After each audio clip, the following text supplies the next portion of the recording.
My dear friends and masters, welcome back to our channel oneness vegetarianism. నా పేరు స్వప్నేశ్వరి. ముందుగా మనందరూ గురువైన డాక్టర్ బ్రహ్మర్షి పితామహ పత్రి సార్కి నా యొక్క అనంతకోటి ఆత్మ ప్రణామాలు.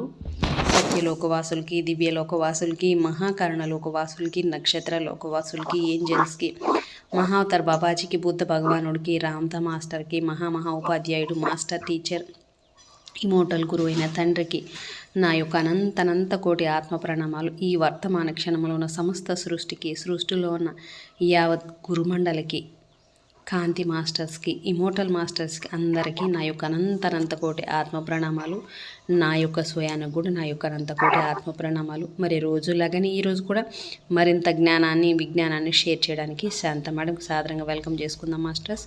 Madam welcome to our session madam. Over to you madam, Shanta madam. Thank you madam. Thank you. ముందుగా మన గురువు గారైన బ్రహ్మర్షి పితామహ పత్రి సార్ గారికి, స్వర్ణమార్ల మేడం గారికి నా పూర్వక అనంత కోటి ఆత్మ ప్రణామాలు, కృతజ్ఞతలు, ధన్యవాదాలు తెలియజేసుకుంటూ విశ్వంలోని గురువులందరికీ కూడా నా ఆత్మ ప్రణామాలు, కృతజ్ఞతలు, ధన్యవాదాలు. అలాగే వన్నెస్ వెజిటేరియనిజం టీవీ వ్యవస్థాపకులను స్వప్నేశ్వర్ మేడం గారికి నా అనంత కోటి ఆత్మ ప్రణామాలు, రామ్తా మాస్టర్ గారికి ఆత్మ ప్రణామాలు, కృతజ్ఞతలు, ధన్యవాదాలు తెలియజేసుకుంటూ నాకు ఎంతగానో సహకరిస్తున్న నా కుటుంబ సభ్యులకు, నాకు జన్మనిచ్చిన తల్లిదండ్రులకు కూడా అనంత కోటి ఆత్మ ప్రణామాలు, కృతజ్ఞతలు తెలియజేసుకుంటూ ఈ వర్తమాన క్షణానికి, నా స్వయానికి కూడా ధన్యవాదాలు తెలియజేసుకుంటున్నాను. స్వామి రమ అనే పుస్తకాన్ని చదువుతుందంటే నేను ఎప్పుడు సహకరిస్తున్న మీ అందరికీ కూడా ధన్యవాదాలు, కృతజ్ఞతలు. Thank you.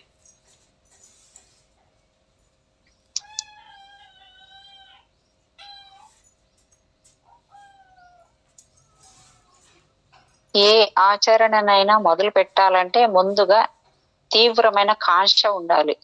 ఆ కాంక్ష నిన్ను నిబద్ధీకరిస్తుంది. ఈ నిబద్ధత నిర్ణయాత్మక శక్తి ద్వారా సంరక్షింపబడాలి. ధ్యానంలో కూర్చోవాలని నువ్వు నిర్ణయించుకున్నప్పుడు ఎవ్వరికీ నిన్ను భంగపరిచే శక్తి ఉండదు. ప్రారంభంలోనే ఎక్కువగా ఆశించకు. తక్షణం ధ్యానం చేయగలిగే విధానాలేవి లేవు. మితిమీరిన అంచనాలు ఊహల్లో, భ్రమల్లో, కలల్లో విహరించేటట్లు ఒత్తిడి చేస్తాయి. అనవసరమైన అంచనాలు నిన్ను ఆందోళనకు గురి చేస్తాయి. ఆందోళనతో ఎప్పుడూ ధ్యానం చేయలేవు. చివరకు విసుగు చెంది నీ సాధనని ఆపేస్తావు. ఇక నైపుణ్యానికి సంబంధించి మొదట దేహాన్ని, మనసును విశ్రాంతిగా ఉంచు. నిశ్శబ్దంగా శ్వాస తీసుకో. బాహ్య ప్రపంచం నుండి నీకు నువ్వు దూరమై నీ శ్వాసను గమనించు. నీ మీద నమ్మకం ఉంచు. నీ సాధన మీద నీతోనే ఎప్పుడూ ఉండి విద్య నేర్పుతున్న గురువు మీద నమ్మకం ఉంచు. నిజమైన సాధన, రగిలే నీ ఆకాంక్ష, ఆ దేవుని కృప అన్నీ కలిసి నీకు మార్గాన్ని నిర్దేశిస్తాయి. అంతేకాదు, నువ్వు ఎప్పుడైనా ఏదైనా తప్పు చేస్తే అవే శక్తులు నిన్ను రక్షిస్తాయి. భోలే జీవితంలో కీలకమైన పాత్ర పోషించిన మరో గొప్ప యోగి అఘోరీ బాబా. ఆయన గడ్వాల్ హిమాలయాల్లోని శ్రీనగర్ కి ఆవల వైపున్న ధారీదేవి గుడి వద్ద గల గుహలో నివసిస్తూ ఉండేవారు. ఈ బాబా శవాలను భక్షిస్తారని తన మల్లాన్ని, ఇదేంటిది అప్పుడు అయిపోయినట్టుంది, 88 పేజ్ మేడం, 10th చదివానా నేను? అంతా అయిపోయినట్టుంది. 10వ తారీఖు చదివినాను, ఆ తర్వాత చదవలేదు. నేను మొన్న ఎప్పుడు చదివాను కానీ పేజ్ నెంబర్ మార్చిపోయేసినట్టుంది. అదే నిన్న ఒక్కరోజు మొన్న చదివాను కదా మేడం. వచ్చిన తర్వాత కూడా లేదు, వచ్చిన తర్వాత అసలు చదవలేదు మేడం. అవునా? అయితే 10వ తారీఖు చదివాను. మీరు వెళ్ళినప్పటి నుంచి చదవలేదు మేడం. ఓకే. ఇది ఈ కథల్లో వాస్తవాలు. కాన్పూర్ లోని స్వామీజీ టాండన్ కుటుంబానికి సంబంధించి ఇలాంటి కథ వినిపిస్తూ ఉంటుంది. వీళ్ళు చాలా కాలంగా స్వామీజీ శిష్యులు. ఒకసారి ఇంట్లో పెళ్లి జరుగుతుండగా, లేదులేండి మేడం, కరెక్ట్ లేండి మేడం, ఇదే అనుకుంటా నాకు తెలిసి. అంటే ఆయన పండితుడు వెళ్ళిన తర్వాత బోలే ఎందుకు ఇవన్నీ చేశారు, ఆ శవం సహజమైనదేనా, అయితే ఆ మాంసం గులాబ్ జాము లాగా ఎలా మారింది, ఇదంతా అయిపోలే మేడం మొన్న? అయింది. అదే నాకు అంటే ఆ రోజు పేజ్ నెంబరు వాళ్ళు వచ్చారనేసి వెళ్ళిపోయాను మేడం. పేజ్ నెంబరు రాద్దాం అనేసి అందుకు 88 అని ఆ రాసుకున్నాను. రోజు తర్వాత ముప్పావు గంట మాత్రమే చదివారు మేడం, 1 hour కదా ఆ రోజు. ఓకే ఓకే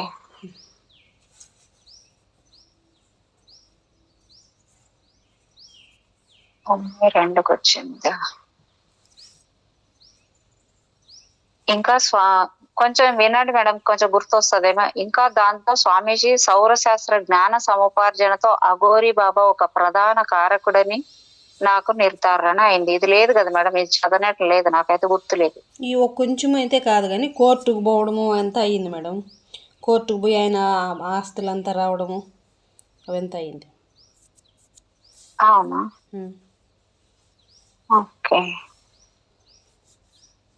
ఈ అంటే ఇది ఒక్క నిమిషం చూస్తాను దీన్ని. అఘోరి బాబా ఎవరితోనైనా ఇలా ప్రవర్తించడం బోలే ఎప్పుడు చూడలేదు. చూస్తూ ఉంటే పండితుడు దిక్కులేనివాడయ్యాడు. ఆ కంగారులో తన వేలు తెగేసుకున్నాడు. గాయం నుండి రక్తం తీవ్రంగా కారుతోంది. ఇదంతా కూడా అయిపోయినట్టుంది మేడం ఇది. ఆ రక్తం ఏమిటి మళ్ళీ అయిపోయింది. అదే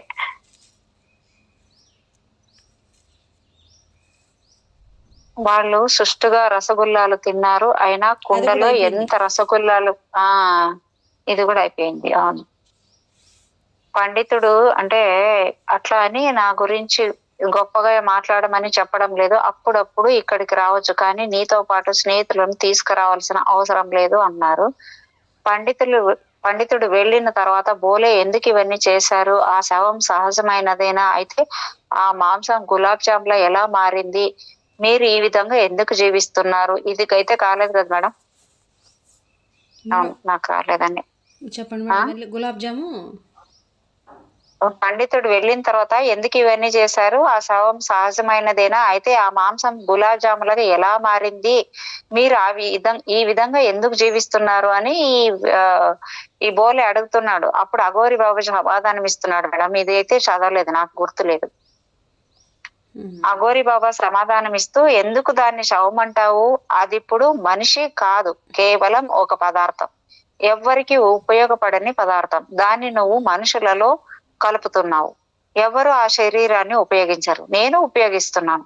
పదార్థము, శక్తి, అంతర్గత చలన సూత్రాలను పరిశోధిస్తున్న శాస్త్రజ్ఞుని. నేను ఒక రూపంలో ఉన్న పదార్థాన్ని మరో రూపంలోకి మారుస్తున్నాను.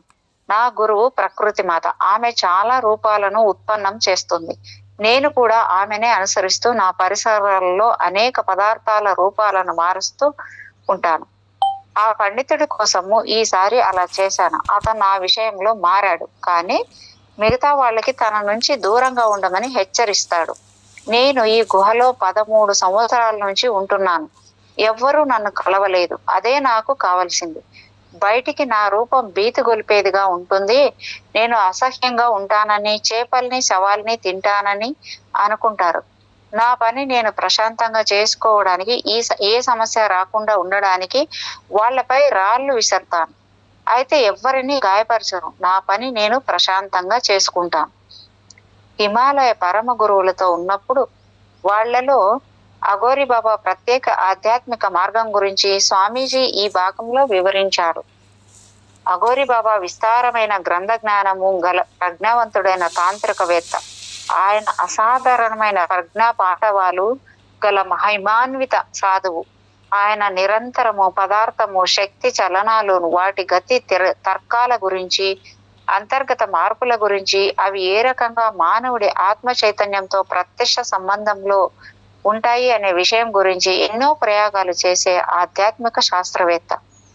అఘోర మార్గానికి సంబంధించిన గ్రంథాలలో మానవ చైతన్యం నుండి ఎలా ఈ పదార్థము, శక్తి వివిధ రూపాలలో మనగలుగుతుందో, చైతన్యం ద్వారా ఈ విశ్వమంతా ఎలా సృష్టింపబడిందో, భగవంతుడి లీలలో చైతన్యము శక్తి పదార్థాన్ని ఎలా వేదికగా చేసుకుందో ఎరిగిన వాడే నిజమైన జ్ఞాని.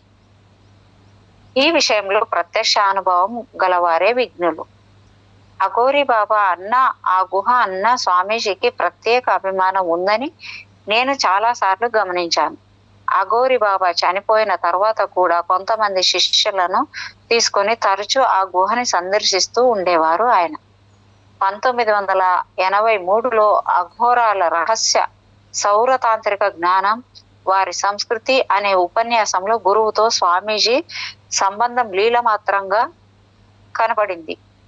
ఇంకా దాంతో స్వామీజీ సౌర శాస్త్ర జ్ఞాన సముపార్జనలో అఘోరీ బాబా ఒక ప్రధాన కారకుడని నాకు నిర్ధారణ అయింది.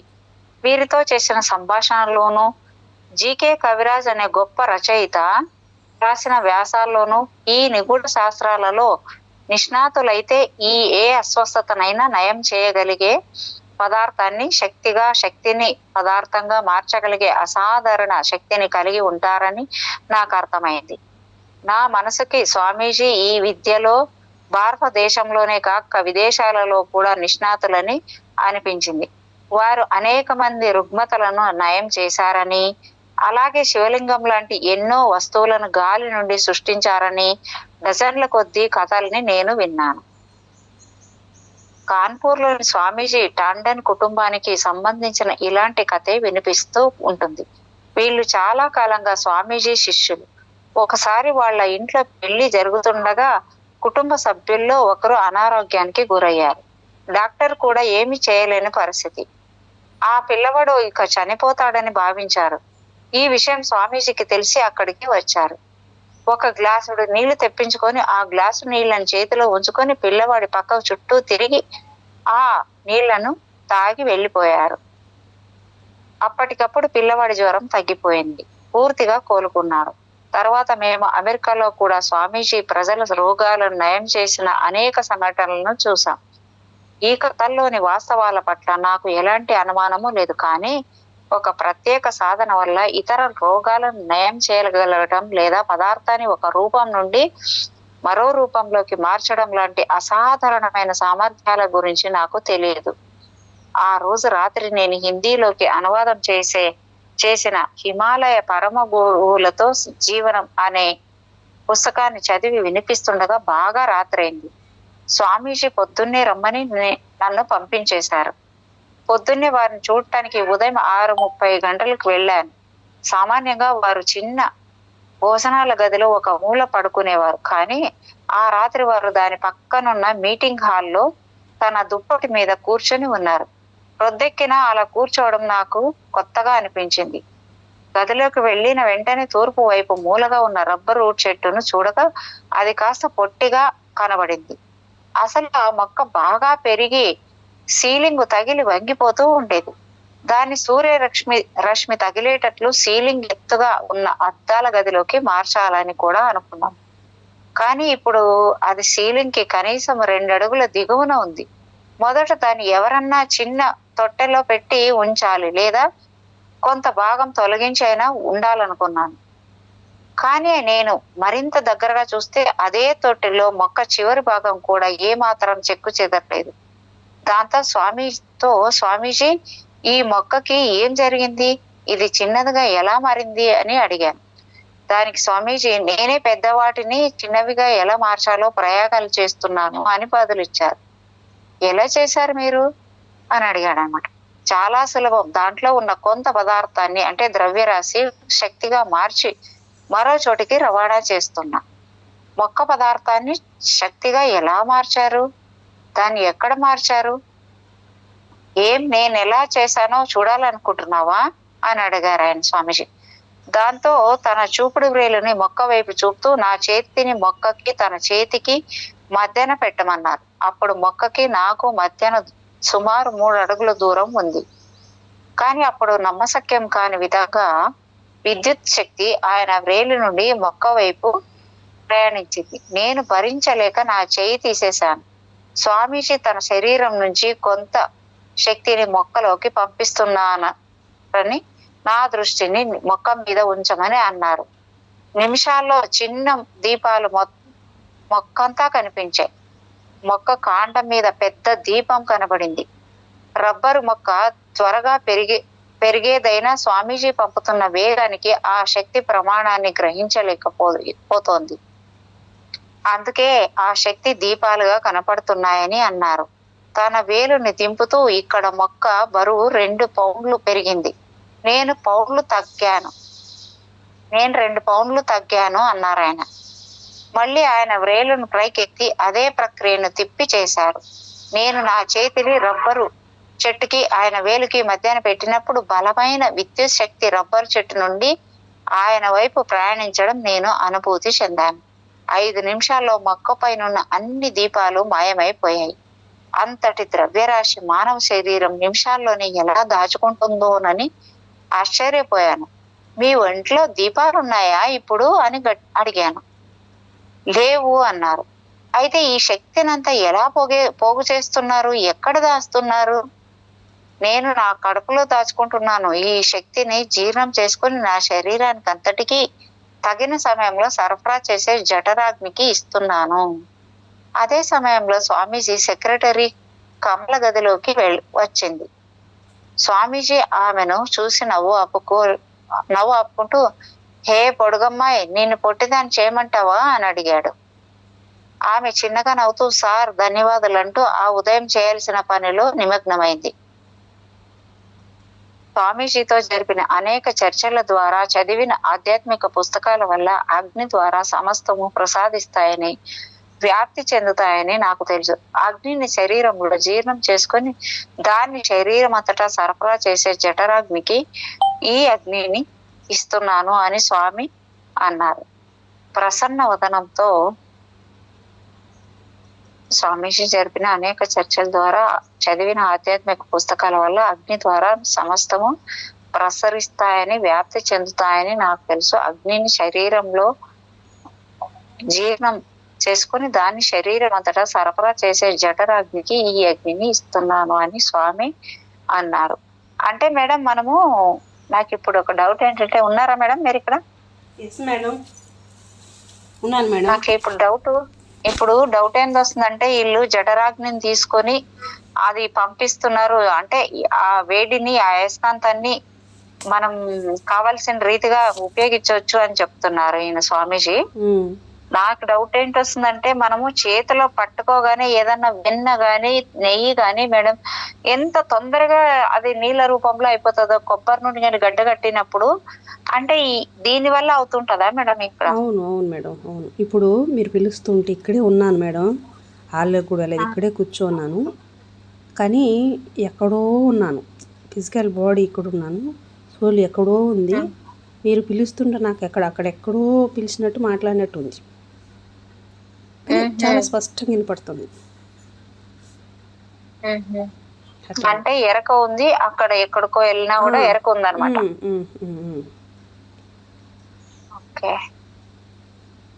స్పష్టంగా వినపడుతుంది.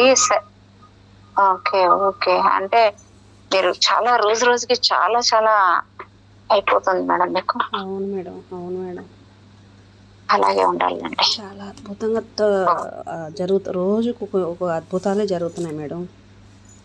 అదే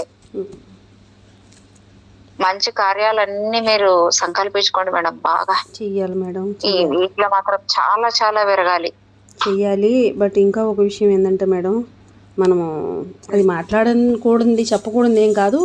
బట్ అయితే రేపు ఇక రాబోయే రోజులు జరగబోయే పరిణామాలు భూమి మీద, ఇప్పుడు ఏదైతే ఎగిరెగిరి పడుతున్నారో టెక్నాలజీ అని, సోషల్ మీడియా కావచ్చు, ఇవన్నీ ఏమి ఉండవు మేడం రాబోయే రోజుల్లో. అవునంట, కరెంట్తో సహా ఉండదు. ఇది అవునంట, కరెంట్ ఉండదు, మొబైల్ ఉండదు, సిస్టమ్ ఉండదు. కాబట్టి ఇప్పుడు ఏ ఒక్క మహానుభావులైనా, ఏ గొప్ప వాళ్ళు అనుకునే వాళ్ళైనా, మనం దాన్ని దర్శించి దానికి అప్పుడు ఏం చేయాలి, అప్పుడు ఎట్లా జీవించాలి మనం భూమి మీద, అది దాని ప్లాన్ చేయాలి. దాన్ని విజన్ చేసి ఇప్పుడు మనము అప్పుడు ఎట్లా జీవించాలా, మనుకుడు ఎట్లా జరుగుతుంది, మానవులు ఎట్లా బతుకుతారు భూమి మీద, జంతుజాలం ఎట్లా బతుకుతుంది, దాని మీద పెట్టాలి దృష్టి. అవును, ఏ విధంగా దానికి న్యాయం ఏమిటి అని కదా మేడం. ఇప్పుడు ఎంతవరకు ఇప్పుడు ప్రస్తుతం ఉన్నారు మేడం, ఇప్పుడు అందరూ ల్యాప్టాప్ చెప్తావు, అందరూ ల్యాప్టాప్లో నేను ల్యాప్టాప్, అందరూ సాఫ్ట్వేర్ అంటే నేను సాఫ్ట్వేర్, అందరూ పొలోమని వీడియోలు అంటే నేను వీడియోలు, అందరూ పొలోమని సినిమాలు అంటే ఇది కాదు, ఇప్పుడు ఉన్నది కాదు. ఇప్పుడు ఉండేదాన్ని అందరూ గొర్రె పోతే ఎన్ని గొర్రెలు పోవడం కాదు. రేపు అలాంటి పరిస్థితుల్లో ఎట్ట బయటికి రావాలా, అది కదా కావాలా అవును మేడం. మేడం.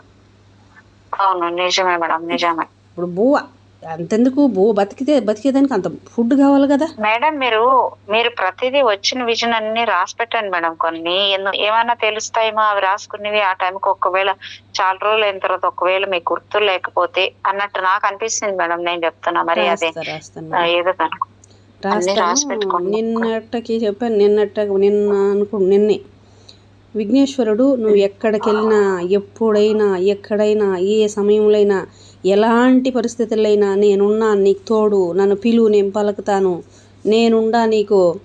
సినిమాలో చెప్తారు కదా, తగ్గేదేలేని డైలాగ్, అట్లా అట్లా నేనుండాను, ఏ మాత్రం డౌట్ లేదు అని చెప్తున్నాడు వినాయకుడు. నాకు నిజంగా అయితే బేసిక్గానే నాకు అవి ఏం పెద్దగా, నాకు వినాయకుడు అంటే ఏదో అట్లా ఎప్పుడు చేసింది లేదు. నేను భక్తిగా వినాయకుడిని కొలిచి పూజ అలా ఏం లేదు. అయితే ఉన్నా లేకపోయినా మన స్థితి ఏది ఉంటే అది మన ముందుకు వస్తుంది కదా. అట్లా వస్తుంది. నేనేమంటే పిరమిడ్లు రోడ్డు మీద అట్లా బండి మీద వేసి అమ్ముతున్నారు. నేను పిరమిడ్ తెచ్చుకుంటాను పోతున్నా. నేను తెచ్చుకొని తీసి చేతిలో పెట్టుకుంటా పిరమిడ్లని నేను. అట్లా వచ్చింది. చేద్దాం మేడం. Okay madam. అదే మేడం, ఇట్లా చేసినప్పుడు మీరు అట్లా వచ్చినప్పుడు ఆ విజన్స్ అన్ని వచ్చినప్పుడు ఏ కార్యము రావాలో ముందుకి దాన్ని అడుక్కొని కూడా అడగండి మేడం. మీరు అడుగుతాను మేడం, అడగాలి మేడం. ఇక మీదట అడగాలి. అదే చెప్తున్నాను కదా, అలా అనుకోకూడదు. ఈ రోజు నుంచి నా స్వతంత్రం వచ్చింది మేడం. స్వతంత్ర దినోత్సవం వచ్చింది నాకు. రావాలి మేడం, రావాలి. ఇంకా అడుగులు అన్నీ ఇట్లాగే పడతాయి, ముందుకే అడుగులు పడతాయి. ఇంకా నాకైతే నిజంగా అంటే ఎంత కలగా అనిపిస్తుంది అంటే, ఇంకా నా చర్మం అంతా అవన్నీ నిక్కబడుచుకున్నాయి మేడం ఇది వింటుంటే మీతో. రోమాలు అంతే మేడం, ముందుకే పడాలి మేడం, అడుగులు ముందుకే పడాలి. ఏం పర్లేదు, మరేం పర్లేదు, నడిపించడానికి వెనకన అందరూ సిద్ధంగా ఉన్నారు. అడుగేస్తే కూడా నడిపించండి మేడం. మీరు మమ్మల్ని నడిపిస్తారనే గ్యారెంటీ ఉంది కదా మేడం. పరమగురు మండలి అంతా పైనుంచి వాళ్ళు ఉన్నారు మనకి సిద్ధంగా. నువ్వు అడిగే చేద్దాం మేడం. ప్రస్తుతానికి మీరైతే ఆ స్థితిలో ఉన్నారు కాబట్టి మమ్మల్ని నడిపిస్తున్నారా అని మిమ్మల్ని అనుకుంటున్నాం మేడం మేము. అయితే అదే మేడం, ప్రతి ఒక్కళ్ళు నాలాగే మీరు దైవాలే, నేను దైవం అన్నట్టు మీరు దైవాలే. కాకపోతే మనకు అదే అంటాం కదా, ఆ సోల్ ఫ్రీక్వెన్సీ కలవడం వల్ల అంతా కలిసి వెళ్తున్నాం. చెయ్యి పట్టుకుని, వేలు పట్టుకుని నడిచి వెళ్తున్నాం. Thank you madam. స్వామీజీ జరిపిన అనేక చర్చల ద్వారా, చదివిన ఆధ్యాత్మిక పుస్తకాల వల్ల అగ్ని ద్వారా సమస్తము ప్రసరిస్తాయని, వ్యాప్తి చెందుతాయని నాకు తెలుసు. అగ్నిని శరీరంలో జీర్ణం చేసుకుని దాన్ని శరీరం అంతటా సరఫరా చేసే జఠరాగ్నికి ఈ అగ్నిని ఇస్తున్నాను అని స్వామి అన్నారు. ప్రసన్న వదనంతో ఉన్న స్వామి నుంచి అగ్నికి సంబంధించి మరింత సమాచారం తెలుసుకోవడానికి ఇదే మంచి సమయమని స్వామీజీ, ఈ అగ్ని ఏమిటి, ఇది ఎక్కడ నివసిస్తుంది, దాని విధులు ఏమిటి, పదార్థం నుండి శక్తిని, శక్తి నుండి పదార్థాన్ని మార్చి ప్రసరింప చేసేది అగ్నేనా, లేక అగ్ని సహాయంతో యోగి చేస్తాడా, సాధన ద్వారా అగ్నిని మన ఆధీనంలో ఉంచుకుంటామా, లేక సాధన ద్వారా అగ్ని కృప సాధించి మన అధీనంలో ఉంచుకుంటామా, చివరికి ఏ ఖచ్చితమైన సాధన ద్వారా అగ్ని రహస్యాలని తెలుసుకొని నిష్ణాతులవుతాం అని అడిగాడు. స్వామీజీ అఘోరి బాబా ఈ శాస్త్రంలో నిష్ణాతులు. యోగ సాధనకు అగ్ని మూల సాధనమని ఎప్పుడూ చెబుతూ ఉండేవారు. అగ్ని ప్రమేయంతో మాత్రమే యోగి ప్రకాశవంతమైన దేహము, జ్ఞానవంతమైన మనసు సాధించుకోగలడు. యోగి అగ్నిని తన నాభి మధ్యలో ఉంచి ధ్యానిస్తాడు. కానీ మన సాంప్రదాయ నిపుణులు దాన్ని కటివలయం మధ్యలో ఉంచి ధ్యానిస్తారు. ఈ అగ్నిని అంటే కటిభాగం అంటే మేడం మన మూలాధారం మేడం? కాదు మేడం, మూలాధారం కాదు. నేను కూడా ఇది విన్నట్టు ఉంది కానీ నాకు ఇప్పుడు కరెక్ట్గా వెంటనే గుర్తు రాలేదు. కానీ మూలాధారం కాదు మేడం. ఓకే. ఈ అగ్నిని సంవర్తాగ్ని అని అంటారు. ఈ అగ్ని మేడం కట్టిపాకం అంటే మరి సహస్రారమా ఏమన్నా? అదే అది కూడా మేడం, కాదా? అది చూద్దాం మేడం ఒకసారి. కరెక్ట్గా నాకు ఇప్పుడు ప్రస్తుతానికి గుర్తు రావట్లేదు. మనం ఏదైనా తెలియకుండా అది ఇదని అనుకోలేము కదా, కరెక్ట్గా అర్థం కావట్లేదు. Okay okay okay okay madam. ఈ అగ్నిని సంవర్తాగ్ని అని అంటారు. ఈ అగ్ని పదార్థాన్ని శక్తిగా మార్చి ప్రసరింపజేస్తుంది. దీని నుంచి విడదీయలేని అగ్ని సామ్యాగ్ని. ఇది శక్తిని పదార్థంగా మారుస్తుంది. భౌతిక పరివర్తనలు, మానసిక, ఆధ్యాత్మిక, అంతర్గత, బాహ్య మొదలైన అన్ని రకాల పరివర్తనాలు పూర్తిగా విడదీయలేని ఈ రెండు అగ్నుల మీదే ఆధారపడతాయి.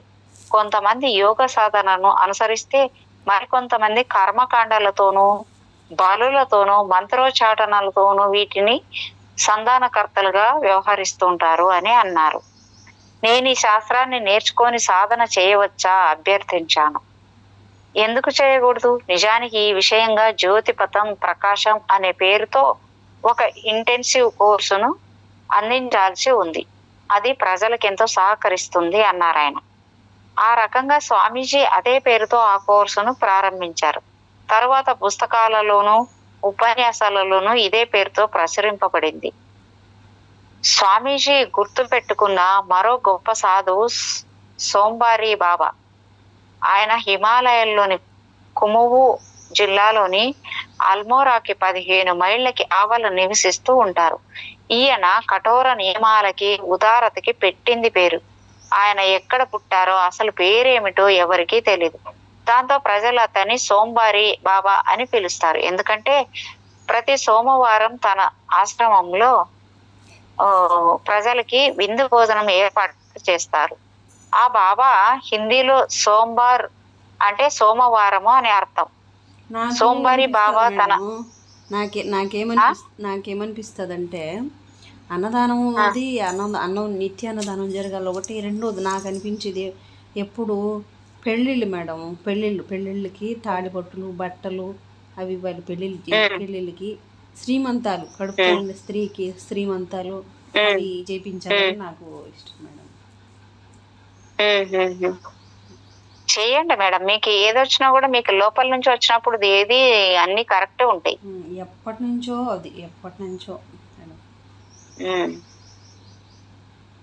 సోంబారి బాబా తన ఆధ్యాత్మిక ఆచరణని ప్రారంభించిన తొలి రోజుల్లో కఠోరమైన పంచాగ్ని సాధనకి వారు అంకితమయ్యారు. పంచాగ్ని సాధన అంటే చుట్టూరా 4 దిక్కుల మంటలు పెట్టుకుని పైన నడినెత్తిన సూర్యుడు ఉండగా, అంటే 5 దిక్కుల అగ్నిని పెట్టుకుని మధ్యలో తనలోని అగ్నిని, కుండలిని శక్తితో ధ్యానం చేసేది పంచాగ్ని సాధన. అంటే మేడం ముందు వెనక అవతల యువతల పెట్టుకొని పైన సూర్యుడు, అదే కదా మేడం పంచాగ్ని అంటే. అది భౌతికంగా అంతరంలో కూడా పంచాగ్ని అంటే పైన ఉన్నది కాకుండా మనలో కూడా ఉన్నాయి కదా మేడం, పంచభూతాలు ఉన్నాయి కదా. అవును అవును. అది కూడా పంచాగ్ని కిందకే వస్తుంది కదా. అతని దినచర్యలో భాగంగా సూర్యోదయానికి ముందే లేచి దగ్గరలో ఉన్న నదిలో స్నానం చేసి కొన్ని గంటల ధ్యానం తర్వాత మధ్యాహ్నం వరకు అగ్ని సమర్పణ సాగిస్తారు. తర్వాత గుడారి బాబా సమాధి మందిరం వరకు నడుచుకుంటూ వెళ్తారు. ఆ సమాధి స్థలము ఒక గౌరవ స్మారక మందిరంగా మారింది. అక్కడే గుడారి బాబా తన దేహాన్ని స్వచ్ఛందంగా త్యజించారు. ఇక్కడ గుడారి బాబా 1000 సంవత్సరాల ధ్యానాన్ని తనలో నిక్షిప్తం చేసుకున్నారని సోంబారి బాబా భావిస్తారు. ఇక్కడ సమాధి వద్ద గుడారి బాబాకి నివాళి చెల్లించిన తర్వాతే సోంబారి బాబా తన భౌతిక అవసరాలను తీర్చుకోవడం మొదలు పెడతారు. సోంబారి బాబా ఆహారము విషయంలో చాలా నిష్టగా ఉంటారు. అపరాహ్నం వేళ టీ తాగుతారు. సాయంత్రం ఒకరికి సరిపడా అన్నం వండుకుంటారు. మళ్ళీ దాన్ని 3 భాగాలు చేస్తారు. ఒక భాగం చేపలకి ఆహారంగా వేస్తారు, ఇంకో భాగం ఒక పక్కకి పెడతారు. అది ఎవరి కోసమో ఎవరికీ తెలియదు. ఇక 3వ భాగాన్ని ఆయన తింటారు. రాత్రి ఏకాంతంగా గడుపుతారు. ఎక్కువగా కనబడిన ఈయన్ని మొదటిసారిగా ఎవరైనా పట్టుకోవాలంటే ఆయన అగ్నికి నైవేద్యం అందిస్తున్నప్పుడు మాత్రమే సాధ్యమవుతుంది. ఏ రోగాన్నైనా ఇట్టే నయం చేయగలిగే శక్తి ఆయనకి ఉందని గొప్ప పేరు ప్రసిద్ధులు ఉన్నాయి. వైద్యం కావలసిన వాళ్ళందరూ ప్రతి మధ్యాహ్నం ఆయన చుట్టూ చేరుతారు. మందు ఉచితంగా ఇవ్వబడుతుంది. సామాన్యంగా ఆ ప్రాంతంలో దొరికే సుగంధ ద్రవ్యాలు, వనమూలికలు ముందుగా ఇస్తారు ఆయన. అప్పుడప్పుడు అగ్నిగుండంలోని భస్మాన్ని కూడా ఇస్తుంటారు. మినహాయింపు లేకుండా వచ్చిన ప్రతి ఒక్కరూ నయం చేయబడతారు. కానీ అక్కడికి దగ్గరలో అల్మోరా నయనతాల్లో ఉన్న డాక్టర్లకి ఈయన పెద్ద శత్రువు. ఎందుకంటే ఈయన నిస్వార్థ సేవ వారి వ్యాపారాన్ని నాశనం చేస్తుంది. ఆయనకి ఎలాంటి డాక్టర్ పట్టాలు లేవు. దాంతో ఆయన చట్ట విరుద్ధంగా వైద్యం నిర్వహిస్తున్నాడని దూషిస్తూ ఉండేవారు. ఈ వేధింపులు తట్టుకోలేక అతను చివరికి వనమూలికలతో, సుగంధ ద్రవ్యాలతో ప్రజలకి సహాయపడటం మానేస్తాడని వాళ్ళ ఆశ. అయినా కూడా కాస్త పద్ధతి మార్చి వైద్యం చేయడాన్ని సాగిస్తూనే ఉన్నాడు. అందరికీ ప్రతి సోమవారం బండారా అంటే సామూహిక భోజనం మొదలు పెడతారు. ప్రతి సోమవారం సుమారు 300 నుంచి 500 మంది దాకా విందుకు హాజరవుతూ, ప్రతి ఆదివారం సుమారు 300 నుంచి 500 మంది దాకా విందుకు హాజరవుతూ ఉండేవారు. అవసరం ఉన్న వాళ్ళందరికీ ఔషధ వంటకాలు ఆయన చేత్తో వడ్డించబడుతూ ఉంటాయి. ఆ విధంగా అది శక్తిని ప్రవహింపజేసే ఒక వాహకంగా ఉపయోగపడేది. స్వామీజీ బోలేగా పిలువబడుతున్న తొలినాళ్ళలో తన గురువులతోనూ లేదా ఇతర సాధువులతోనూ వచ్చి తరచుగా సోంబారి బాబాను కలుస్తుండేవారు. కానీ ఆ రోజుల్లో తాత్విక విషయాలను చర్చించడానికి తగిన జ్ఞానం లేకపోవడం వల్లనో, లేదా అనేక యోగ విద్యలలో నిష్ణాతులైన గురువుల సమక్షంలో చర్చించడము సరైనది కాదనో ఆయన ఆధ్యాత్మిక విషయాలు చర్చించేవారు కారు. ఏమైతేనే అఘోరి బాబాతో నివసిస్తున్న బోలే యోగుల యోగ సాధనకి అగ్ని అతి ముఖ్యమైన అంశమని విశ్వసించారు. తన పరిశీలన ద్వారా, వ్యక్తిగత అనుభవం ద్వారా బాబాజీ, గుడారి బాబా, అఘోరి బాబా వంటి యోగులు వారితో అంతర్గత అగ్నిగా ఉన్న కుండలిని శక్తిని ధ్యానిస్తున్నారే తప్ప అరుదుగా మాత్రమే బాహ్యాగ్నిని వెలిగించే ఆచారాన్ని నిర్వహిస్తున్నారని అర్థం చేసుకున్నాడు. అంతర్గత అగ్నిని మేల్కొల్పి ఏ రకంగా ధ్యానించాలో నేర్పించినందున అఘోరి బాబాకు తాను ఎంతో రుణపడి ఉన్నానని, కానీ అఘోరి బాబా ఈ రహస్యాన్ని తనకు సగమే బోధించారని కూడా బోలే భావించేవాడు. అఘోరి బాబా, సోంబారి బాబా వంటి జ్ఞాన యోగ సాధకులను కలిసిన తర్వాత బాహ్యాగ్ని సాధన జ్ఞానం కూడా ఎంతో విలువైనదని బోలే అభిప్రాయపడ్డాడు. ఈ జ్ఞానానికి సంబంధించి సోంబారి బాబానే కీలకమని బోలే గ్రహించాడు. ఆ రకంగా అఘోరి బాబా గుహను వదిలిన తర్వాత ఈసారి ఒంటరిగా బోలే సోంబారి బాబా గుహకి వెళ్ళాడు. ఏ ఉద్దేశంతో వెళుతున్నారో, ఎవరైతే వెళుతున్నారో వారికి హిమాలయ గ్రామాలలోని అల్మోరా ప్రాంతంలో సోంబారి బాబా సామర్థ్యం గురించి ప్రచారంలో ఉన్న వందలాది కథలు ముందుగానే తెలుసు. బోలే అక్కడికి చేరడానికి ముందే సోంబారి బాబా సాధారణంగా అతను సమర్పించే అగ్నిగుండం కంటే కూడా విస్తృతమైన అగ్ని సమర్పణని మొదలు పెడతారు. ఇప్పుడు ఆ హోమం ప్రతి ఉదయం సుమారు 4 నుండి 6 గంటలు కొనసాగుతుంది. యువ సాధువు బోలే వచ్చిన తర్వాత హోమానికి కావలసిన కట్టెల తర్వాత ఇతర పదార్థాలను హోమ గుండంలో వేయడానికి తనకి సహాయంగా ఉండడానికి అంగీకరించారు.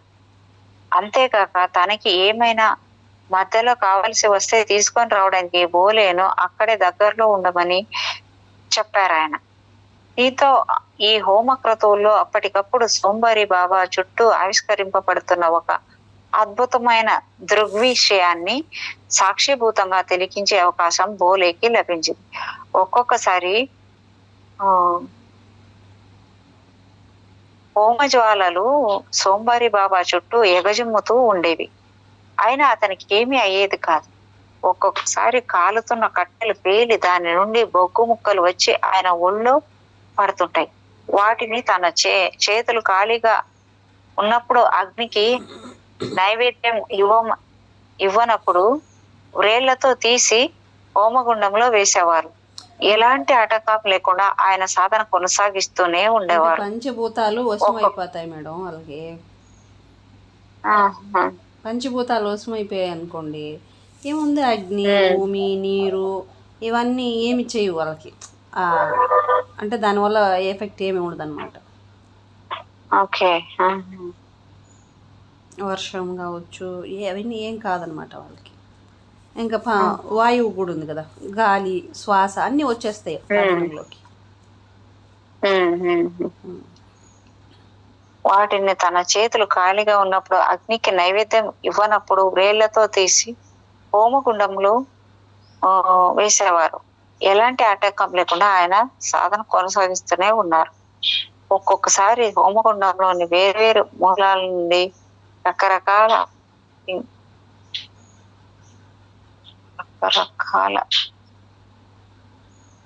రంగులతో మంటలు ఎగచిమ్మటాన్ని కూడా బోలే చాలా సార్లు గమనించాడు. ఒకసారి మధ్యాహ్నం హోమకుండం కార్యక్రమం అయిన తర్వాత బోలే మిమ్మల్ని మంటలు ఎందుకు కాల్చటం లేదు అని ఆశ్చర్యంగా అడిగాడు. అగ్ని దానంతట అదే మనల్ని ఎందుకు కాలుస్తుంది అని అడిగి, నేనే అగ్నిని, అగ్ని నేను, ఈ విశ్వమంతా అగ్ని వ్యాపించి ఉంది, మరి ఏదైనా అగ్ని వల్ల తగలబడుతుందా? అగ్ని వల్లే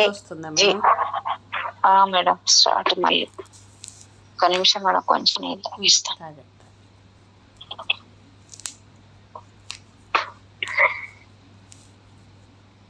ఒక్కొక్కసారి హోమగుండంలోని వేర్వేరు మూలాల నుండి రకరకాల రంగులతో మంటలు ఎగజిమ్మటాన్ని కూడా బోలే చాలా సార్లు గమనించాడు.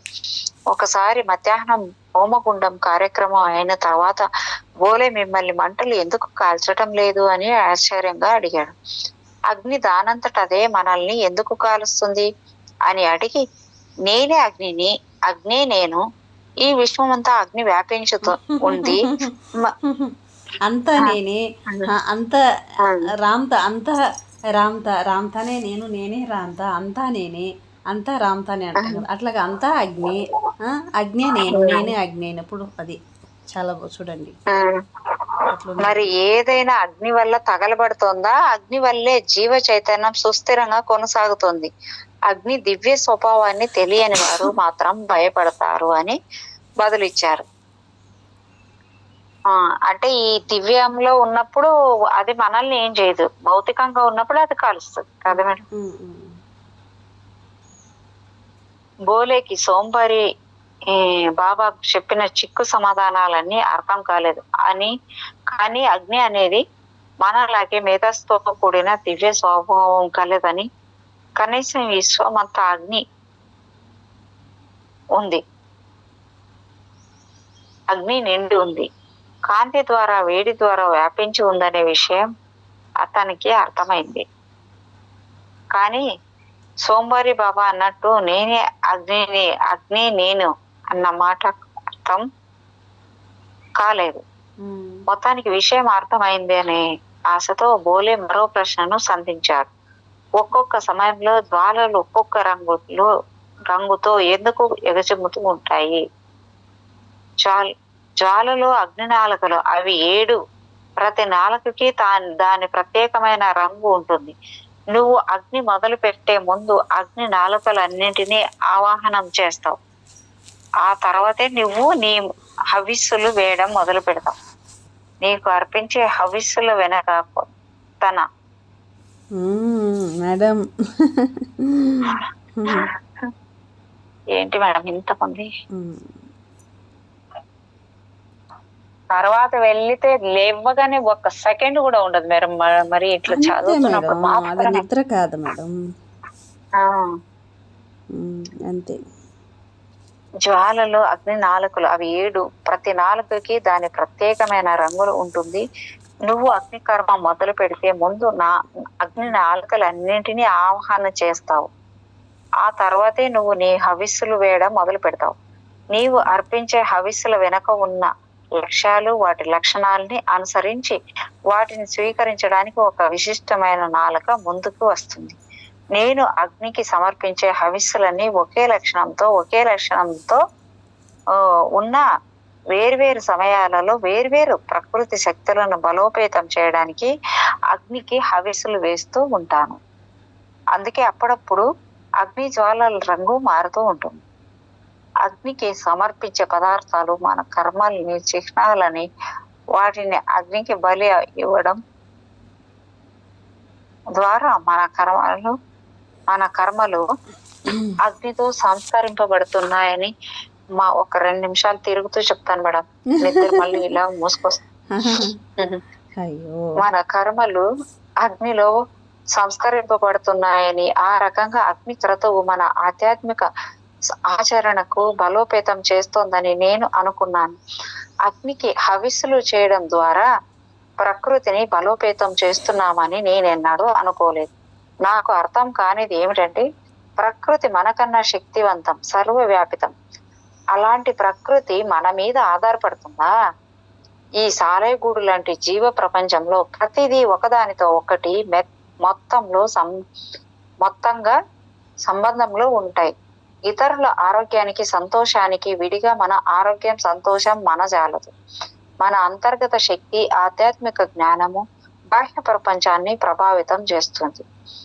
అలాగే బాహ్య ప్రపంచానికి మనం కూడా ప్రభావితం అవుతాం. మన భౌతిక అవసరాలన్నింటి కోసం ఈ ప్రకృతి శక్తులపై ఆధారపడతాం. గాలి, జలము, అగ్ని వంటి నిరంతరం మనకి అవసరమైన బలాన్ని సమకూర్చే శక్తులు.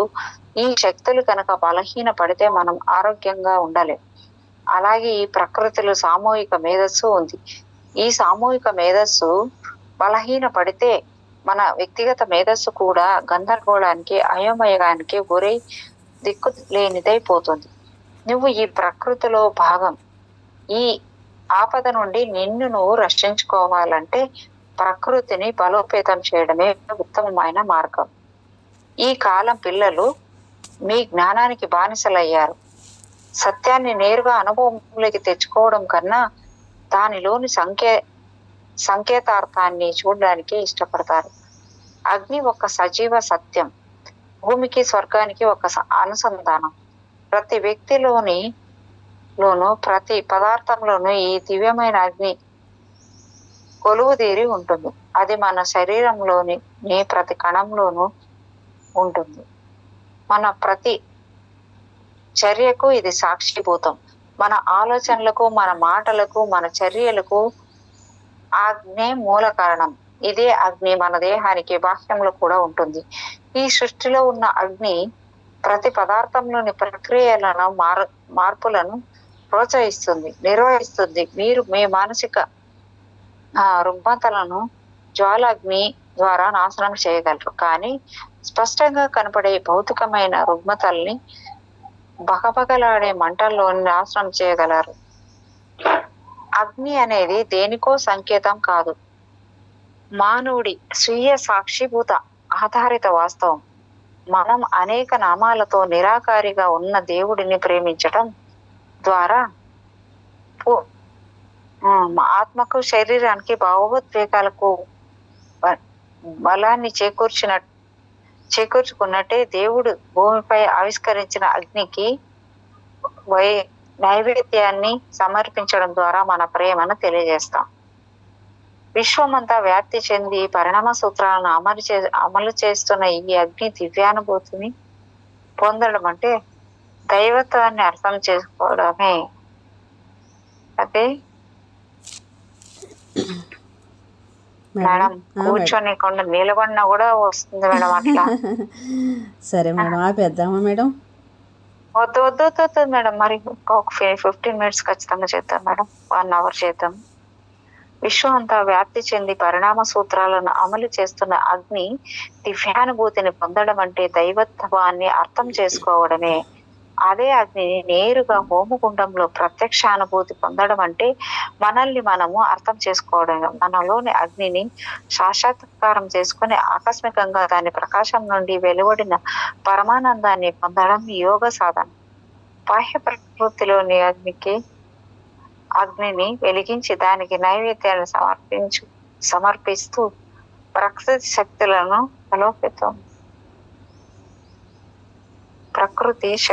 బలోపేతం చేయడమే యజ్ఞం. నీ స్వీయ సంతృప్తి కోసం యోగం ఆచరించు, కానీ నీలోను నీకు బాహ్యంగా ఉన్న ఉన్నతమైన నీ ఆత్మ కోసం, చైతన్య దీప్తి కోసం యజ్ఞాలని ఆచరించు. పరమాత్ముడు నిత్యం శివుని రూపంలో కైలాస శిఖరంపై హఠయోగ మేడం నీ ఆత్మ కోసం, చైతన్య దీప్తి కోసం యజ్ఞాన్ని ఆచరించు. పరమాత్ముడు నిత్యం శివుని రూపంలో కైలాస శిఖరంపై యోగ సాధన ఆచరిస్తూ ఇంద్రుని రూపంలో త్రిలోకాలైన భూమి, స్వర్గము, కైలాస శిఖరంపై యోగ సాధన ఆచరిస్తూ ఇంద్రుని రూపంలో త్రిలోకాలైన భూమి, స్వర్గము, వీటి మధ్యలోని ఆకాశంలో యజ్ఞాలను నిర్వహిస్తున్నాడు. నువ్వు దేవునితో ఉండాలనుకుంటే యోగ సాధన చేస్తూ దానితో పాటు యజ్ఞాలను కూడా ఆచరించు. ఓరే ఒక్కసారిగా ఉలికిపడ్డాడు. తర్వాతి రోజుల్లో సోంబేరి భావం మళ్ళీ ప్రత్యక్షమై విషయాలు అతని మనసులోని మారుమ్రోగటం వల్ల మారిపోయాడు. అతడు చారిత్రాత్మకమైన శివుని కైలాసంలో నివసిస్తుంటాడని అనేక కథల్లో చదివాడు. కానీ వాటన్నిటినీ యోగుల జీవితానుభవాలను వ్యక్తీకరించే పురాణాలుగా మాత్రమే భావించాడు. అలాగే బహుదేవతలున్న వేద పురాణ గోపురంలో ఇంద్రుడు ఉన్నత స్థాయిలో ఉండే రాజు అనుకున్నాడు. ఇంద్రుడు రథం మీద కదులుతూ మెరుపులు ఉరుములు సృష్టిస్తూ వర్షాన్ని కురిపిస్తాడని అనుకున్నాడు. కానీ గ్రీకు మన పురాణాలతో పోల్చుకొని చదివిన తర్వాత ఇంద్రుని గ్రీక్ దేవుడు జియాస్ తో పోల్చుకున్నాడు. ఇంతవరకు చాలా దేశాలలో మనలాగేనే మేడం, చాలా దేశాలలో చంద్రుడిని వాళ్ళు చంద్రుడిని ఆరాధిస్తారు. వాళ్ళు సూర్యచంద్రుల్ని మనలాగే. మేడం, అంటే చదివిన తర్వాత ఇంద్రుడిని గ్రీకు దేవుడు జియాస్ తో పోల్చుకున్నాడు. ఇంతవరకు ఇంద్రుడు సకల జీవుల చైతన్యాన్ని మసుపుకి కర్త అని, ఆయన కారణంగా అందరి దేవుళ్ళ మీద అతడికి అద్భుత ఆధిపత్యం ఉందని, అతడే సకల శక్తుల అంతరాత్మలకి ప్రాతినిధ్యం వహిస్తాడని అభిప్రాయాన్ని దృఢంగా నమ్ముతున్నాడు. అలాంటి ఇంద్రుడు నిత్య ముల్లోకాలంలో యజ్ఞం చేస్తున్నాడనే విషయాన్ని తనలో పోతున్నాడు. బోలే అవకాశం చూసుకొని యజ్ఞం అంటే ఏమిటి, ఇంద్రుడు ఎవరు అని, అతని యజ్ఞం ఎలా చేస్తాడు, మనం భాగంగా ఉన్న ఈ స్థితిని అతను ఎలా ప్రభావితం చేస్తాడు అని అడిగాడమ్మ. స్వార్థాన్ని వదిలివేయడమే యజ్ఞం అన్నారు సోమారి బాబా. ఇంకా ఇతరుల శ్రేయస్సు కోసం పని చేయడమే యజ్ఞం. దయతో నిస్వార్థంతో ఇతరులకు సేవ చేసే మార్గాలు కోకొల్లలు. కానీ బృహత్తరమైన ఈ సృష్టిని శాశ్వతంగా ఉంచేటట్లు దానికి సేవ చేయడం ఎంతో ఉత్తమమైన మార్గం. ఈ ప్రకృతి మేడం అదే కొంచెం కళ్ళు మూసినట్టయితే పేర ఎక్కడ పోయిందో అన్నట్టు. స్వార్థాన్ని వదిలివేయడమే దయతో, అంటే సోంబేరి బాబా ఇంకా ఇతరుల శ్రేయస్సు కోసం పనిచేయడమే యజ్ఞం. దయతో నిస్వార్థంతో ఇతరులకు సేవ చేసే మార్గాలు కోకొల్లలు. కానీ బృహత్తరమైన ఈ సృష్టిని శాశ్వతంగా ఉంచేటట్లు దానికి సేవ చేయడం ఎంతో ఉత్తమమైన మార్గం. ఈ పాయింట్ బాగా గుర్తుపెట్టుకుందాం మేడం. బృహత్తరమైన ఈ సృష్టిని శాశ్వతంగా ఉంచేటట్లు దానికి సేవ చేయడం ఎంతో ఉత్తమమైన మార్గం. రాసుకోండి మేడం సాధ్యమైతే. ఇది మేడం బృహత్తరమైన ఈ సృష్టిని శాశ్వతంగా ఉండేటట్లు దానికి సేవ చేయడం ఎంతో ఉత్తమమైన మార్గం.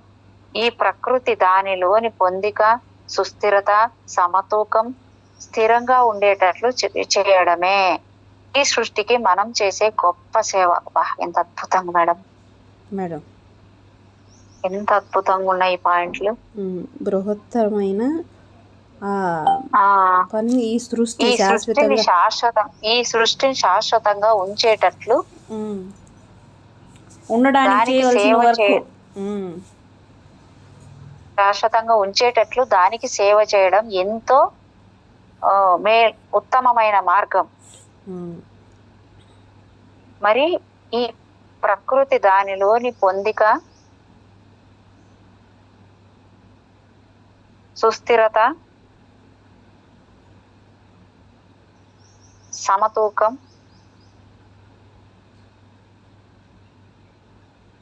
ఉండేటట్లు, సిద్ధంగా ఉండేటట్లు చేయడమే ఈ సృష్టికి మనం చేసే గొప్ప సేవ అంటాం. సృష్టి సమతూకం దెబ్బ తినేసరికి అన్ని రకాల జీవులు బాధల్లో చిక్కుకుంటాయి. ఈ పేర చాలా బాగుంది మేడం. అసలు పురాణ గ్రంథాల ప్రకారము పర్యావరణ సమతూకాన్ని దెబ్బతీస్తూ ఈ సృష్టికి విఘాతం కలిగించే వాళ్లే రాక్షసులు. ప్రకృతికి సేవ చేస్తూ దాని పర్యావరణాన్ని సంరక్షిస్తూ ఈ సృష్టికి సేవ చేసేవారే దేవతలు అన్నారు బాబా. సోంబారి బాబా ఇంకా చెప్పసాగారు, జీవులన్నీ ఆహారం మీద ఆధారపడతాయి. తిరిగి ఈ ఆహార గొలుసు వర్షం మీద ఆధారపడుతుంది. వర్షం ఉనికి మేఘాల మీద ఆధారపడుతుంది. మేఘాలు వాతావరణంలో వాటిని బలోపేతం చేసే అంశాలపై ఆధారపడతాయి. వాతావరణంలో బలోపేతం చేసే అంశాలన్నీ అగ్నిపై ఆధారపడతాయి. మన లోపల వెలుపల కూడా ఇదే చక్రం కొనసాగుతుంది.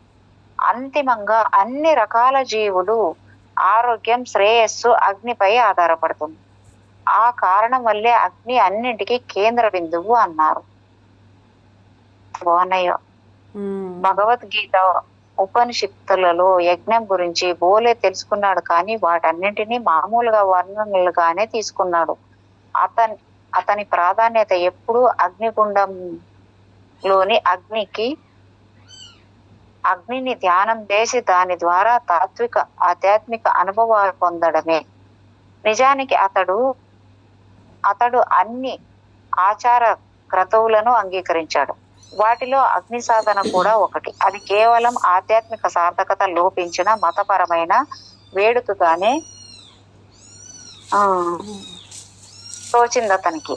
ప్రస్తుతం సంభాషణల ద్వారా బోలేలో గూడు కట్టుకున్న లేనిపోని ఊహాగానాలని, మిథ్యా విశ్వాసాలని సోంబారి బాబా తొలగించేశారు.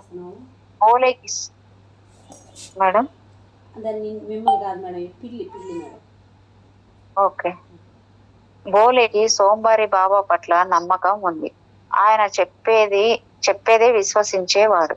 కానీ అతని జ్ఞానము మరింత విశ్లేషణ కోరుకుంటోంది.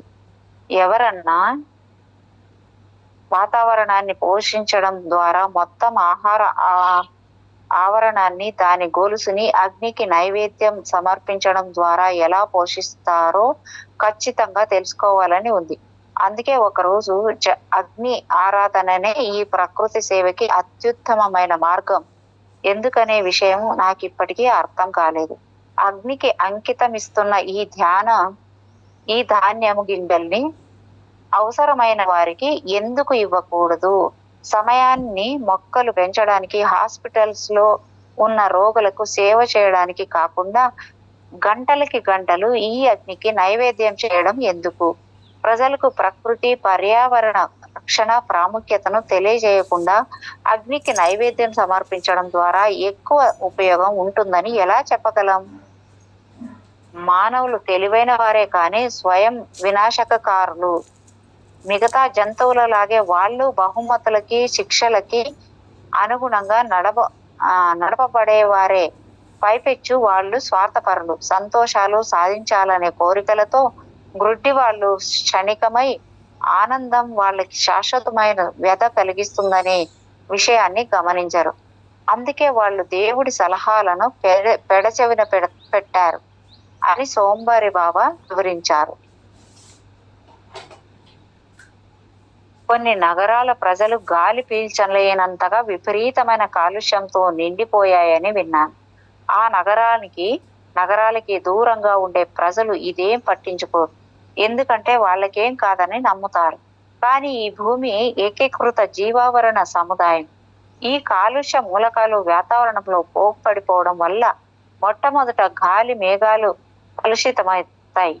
అవి కాలుష్యం అవడం వల్ల వాటి జీవత్వం పోతుంది. దీనివల్ల వీటి మీద ఆధారపడే అన్ని రకాల జీవులు, మొక్కలు, జంతువులు, ఖనిజాలు అన్నీ నాశనం అవుతాయి. గాలి మేఘాలు భూగోళాన్నంతా ఆవరించి ఉండటం వల్ల ఏదో ఒక ప్రాంతం కాక మొత్తం భూమి చెడు ప్రభావానికి లోనవుతుంది. ఇక్కడ హిమాలయ పర్వతాలలో కూడా దెబ్బతిన్న ప్రకృతి సమతుల్యం స్పష్టంగా కనపడకపోయినా ఇక్కడికి ధాన్యాల వనమూలికల జీవత్వం క్షీణించడం మొదలైంది. కారణం భారత మైదాన ప్రాంతాలకి హిమాలయాలకి వర్షాన్ని తెచ్చే మేఘాలు బంగాళాఖాతం నుండి వచ్చేవి. ఉదాహరణకి కోల్కతా లాంటి నగరాల కాలుష్యంతోనూ బంగాళాఖాతం హిమాలయాల మధ్య ఉన్న ప్రజల అంతర్గత పేదరికం వల్ల కాలుష్యం పెరిగి వాటి వల్ల కురుస్తున్న వర్షం కాలుష్యంతో కురవడం వల్ల ఇక్కడి పర్వత ప్రాంతాల నీళ్లలోని సూక్ష్మ పోషక విలువలు క్షీణిస్తున్నాయి. దీని వల్ల ఇక్కడ పెరుగుతున్న కూరగాయల నాణ్యత తగ్గుతోంది. అలాగే ప్రజల ఆరోగ్యం కూడా తగ్గుతోంది. అమ్మ బాబోయ్, ఎక్కడి నుంచి ఎక్కడికి లింక్ మేడం? ఇప్పుడు బంగాళాఖాతం ఎక్కడుంది, హిమాలయాలు ఎక్కడున్నాయి, వాటి మధ్య ఉన్న ప్రజల పేదరికం ఎక్కడ, కాలుష్యం ఎక్కడ? చూడండి, ఒకటికొకటి ఎక్కడ లింక్ ఉంది కదా. లింకే కదా, అంత లింక్ అయ్యి ఉంటది కదా మేడం, ఇంటర్ లింక్ అయ్యి ఉంటది కదా. అంటే కాలుష్యంతో అంటే వర్షం కూడా కాలుష్యంతో కురవడం వల్ల ఇక్కడ పర్వతాల ప్రాంతాల నేలలోని సూక్ష్మ పోషక విలువలు క్షీణిస్తున్నాయంట. దీనివల్ల ఇక్కడ పెరుగుతున్న కూరగాయల నాణ్యత కూడా తగ్గుతోంది. అలాగే ప్రజల ఆరోగ్యం కూడా తగ్గుతోంది. ప్రపంచం మొత్తానికి గాలిని, మేఘాల్ని రసాయన ఇంకా మానసిక విష పదార్థాలతో కలుషితం చేయొద్దని ఎలా చెప్పగలం? ఎవరు నీ మాట వింటారు?